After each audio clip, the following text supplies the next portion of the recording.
বিষ্ণু ঈসা ইসলামের 13 বউ বিশ্বনবী সব সময় আল্লাহর কাছে এই দোয়াটা যেন আমরা করি। আল্লাহ, একদিন বিশ্বনবী বললেন, যদিও আমি নবী, 7 শ্রেণীর ব্যক্তিকে আল্লাহ তাআলা ইসলাম কোন জিনিসকে হারাম ঘোষণা দিয়ে মুখে চোখের পানির এত কারিশমা, কিয়ামতের 3 দিন আগে সূর্যের পূর্ব দিকে মদিনার সবচেয়ে বড় মুনাফিকের নাম আব্দুল্লাহ। আমি মধ্যরাতে গত রমজানের আগে ছিলাম মদিনায়। উনি নিজেই একটা পাখি পালতেন, নাম হচ্ছে হুদহুদ পাখি। এটা খুব সুন্দর করে বলেছেন ওনার কাজিন চাচাতো ভাই আব্দুল্লাহ ইবনে আব্বাসকে একদিন আমি গত পরশু ঢাকা থেকে এসেছি। ঢাকা থেকে তিনি বললেন, ওয়ালাম, ইবনে আব্বাসকে বলছেন, ওয়ালাম আন্না মা আসাবাকা লাম ইয়াকুন লিইখতিআক ওয়া মা আখতাআকা লাম ইয়াকুন লিইউসিবাক।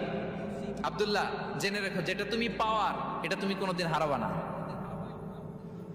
যেটা তোমার হওয়ার কথা ছিল এটা তুমি কোনোদিন মিস করবা না।